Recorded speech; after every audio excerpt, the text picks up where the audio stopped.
শীতকাল মানেই fried rice আর chilli chicken. Fried রাইসের সাথে চিলি চিকেন না হলে না ঠিক জমে না, কারণ ফ্রাইড রাইসের সাথে চিকেন কষাটাও ভালো লাগে, তবে ফ্রাইড রাইসের সাথে চিলি চিকেনটা যেন বেশি জমে। তো এদিকে দেখো আমি চিলি চিকেন বানাবো, তার জন্য এদিকে দেখো সব কিছু মানে মশলাগুলো চিকেনের মধ্যে সুন্দর করে ম্যারিনেট করে নিচ্ছি। তো নিয়ে নিয়েছি এদিকে হলো গিয়ে মানে কর্নফ্লাওয়ার, তার সাথে হলো গিয়ে আদা রসুন, তারপরে শুকনো লঙ্কা, এগুলোর একটা পেস্ট নিয়ে নিয়েছি। তো নিয়ে সুন্দর করে না এটাকে সুন্দর করে ম্যারিনেট করব।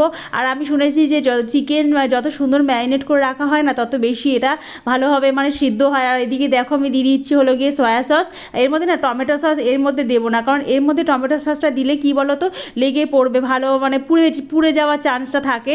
তো তার জন্য এর মধ্যে আর টমেটো সস দেবো না। আর এর মধ্যে না মানে ডিমও দিয়েছিলাম আমি একটা, কারণ ডিম দিলে কি বলো তো ডিম খুব সুন্দর আর কি ভাজাটা হয় আর খুব ভালো হয়। আর এর মধ্যে অনেকে ভিনিগারও দেয়। আমি এর আগে না অনেকবার যখন ভেজেছিলাম পকোড়া, তো এর পকোড়াটা তখন না এর মধ্যে আমি দিয়েছিলাম ভিনিগার। তবে ভিনিগার দিলে কি বলো তো ভিনিগারের জন্য না মানে যেহেতু টক, সেহেতু এর মধ্যে না ভিনিগারের একটা অ্যাসিড থাকে, তো ওই জন্য লেগে পড়ে কড়াইতে ভাজতে গেলে একটুখানি মানে ঠিক মানে মনে হয় কি মানে সব আলাদা আলাদা হয়ে যাচ্ছে চিকেনগুলো, মানে চিকেনের কোটিংগুলো আলাদা হয়ে যাচ্ছে। ওই জন্য কী বলো তো ভিনিগারটা আমি স্কিপ করেছি, ভিনিগারটা দিইনি। তো এদিকে দেখো চিকেন পকোড়া বানিয়েছি। চিকেন পকোড়া খাবো না সেটাও তো হয় না বলো।